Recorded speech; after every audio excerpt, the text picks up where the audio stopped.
Cheech Marin and Tommy Chong have made a legacy for themselves with their pot-fueled antics, but there's a lot more to the comedy duo than you might expect. Here are some things you probably believe about Cheech and Chong that aren't actually true. While they might sound like cleverly baked-up stage names, Cheech and Chong have been going by those names since long before they started their act. Chong simply goes by his last name, having been named Thomas B. Ken Chong at birth. As for Cheech, he was born Richard Anthony Marin, but was given the nickname Cheech at only a few days old when his uncle joked that he looked like a little chicharron, or pork rind in Spanish. It's a rather fortunate coincidence that their names happen to roll off the tongue so well together.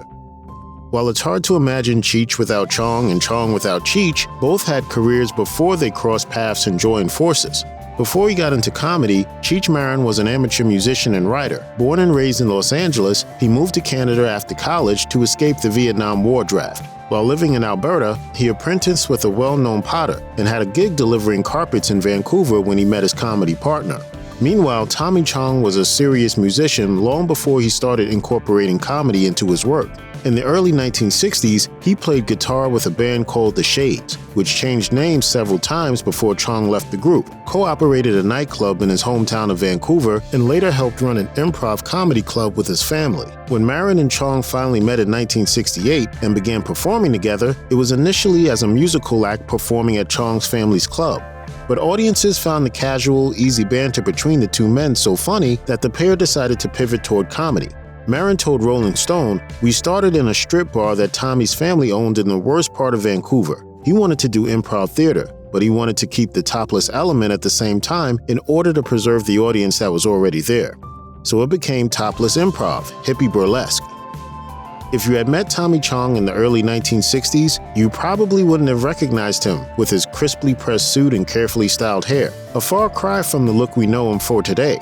It was only after meeting one of the greatest guitarists of his generation that Chong started letting loose with his appearance. Chong told The Wrap, "When we met Jimi Hendrix, everyone started dressing like Hendrix. We all started wearing new outfits, doing our hair long.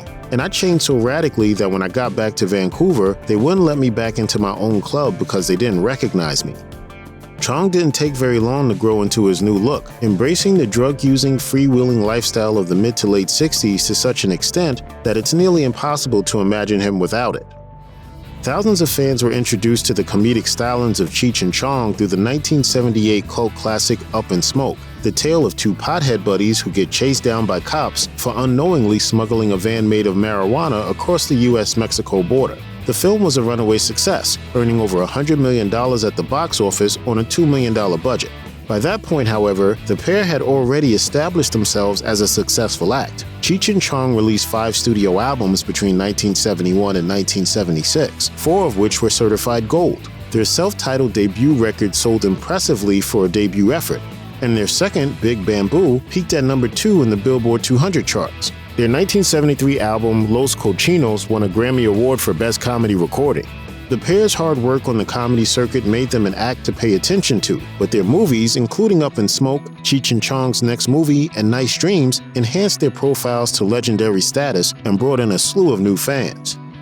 Cheech Marin's most famous character is Pedro de Pacas, a giggling Chicano stoner who speaks with a Mexican accent and drops Spanish phrases into his speech. However, those who meet Marin out of character are often surprised to learn that his real voice is nothing like it is in the movies. Marin was born in South LA, speaks completely unaccented English, and doesn't speak the Spanish language beyond some casual use. As of 2018, Marin had never even visited Mexico, the country many people have assumed to be his birthplace. Regardless, Marin has said he does self-identify as Chicano, stating, "I really hated those hyphenated names, like Mexican American, and so finally when I heard this term Chicano and I found out what that meant, I knew that was me."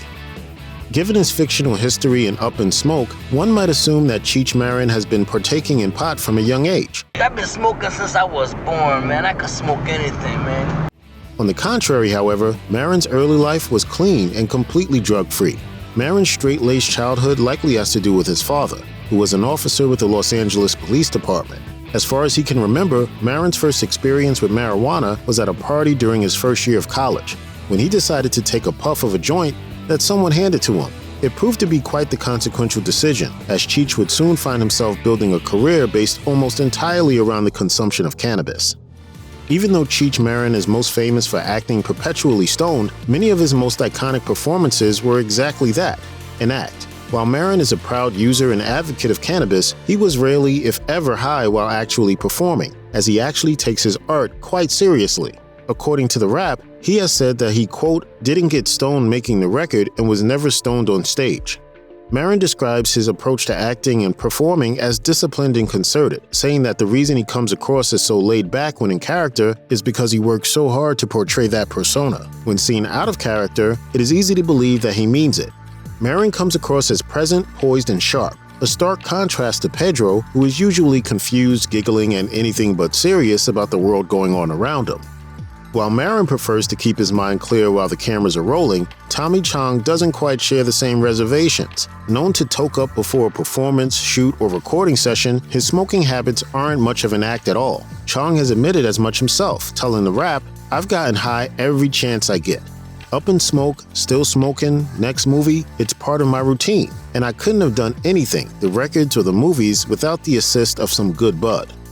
Chong's on-screen persona may be a bit of a wild exaggeration, but there's undoubtedly a glimmer of truth in each of his performances. Considering the level to which Chong's personal brand has become associated with the persona of the stereotypical stoner, it's really no surprise that he's decided to lean into it entirely.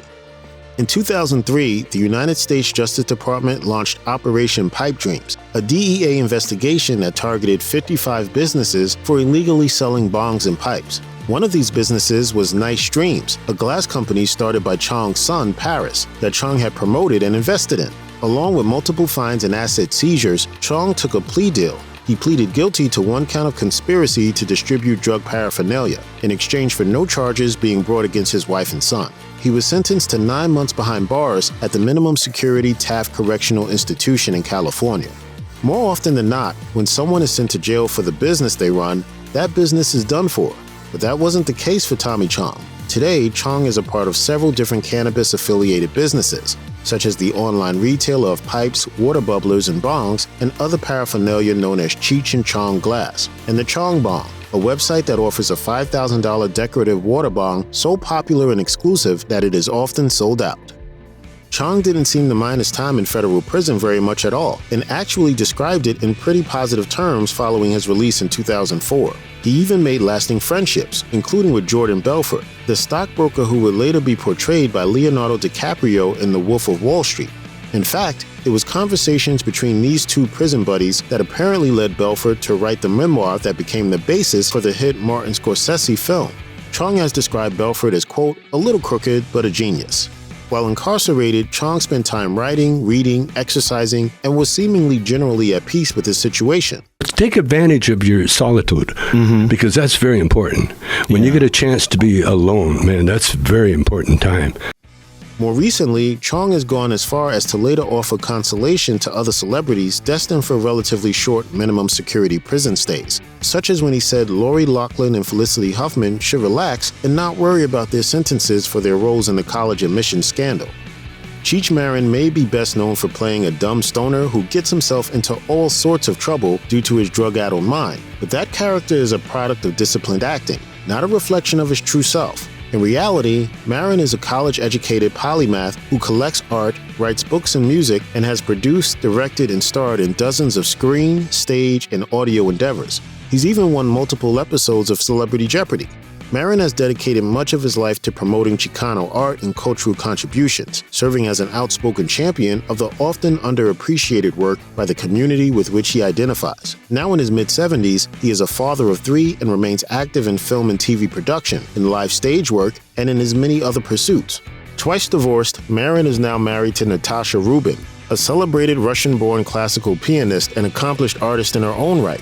Far from being a dumb stoner, Marin is somewhat of a Renaissance man. Cheech and Chong both had established careers before they crossed paths, and though their partnership is undeniably the reason each excelled to greater fame and stardom, it hasn't always been easy.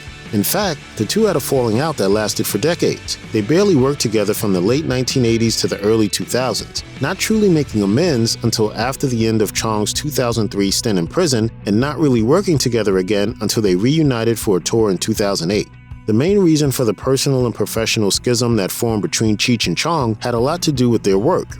While Chong was happy to continue playing a stereotypical stoner, Marin was interested in exploring different types of roles. In his 2017 memoir, Cheech is Not My Real Name, But Don't Call Me Chong, Marin wrote, "A real struggle set in between us. Tommy wanted to be the boss and make all the decisions." Marin did indeed go on to expand his creative horizons, with a 6-year stint in the CBS series Nash Bridges, and various voice acting parts in animated movies. He would only share credits with Chong on select occasions throughout the 90s and early 2000s, including one Nash Bridges episode, a South Park episode, and the animated movie Fern Gully: The Last Rainforest. Despite the tension behind the scenes, however, the two comedians remained devoted to their act through it all. Marin told the New York Post, "We could be having a knockdown, drag-out fight offstage, and we'd walk on stage and the rhythm would be there. It never affected us as performers." Check out one of our newest videos right here. Plus even more grunge videos about your favorite stuff are coming soon. Subscribe to our YouTube channel and hit the bell so you don't miss a single one.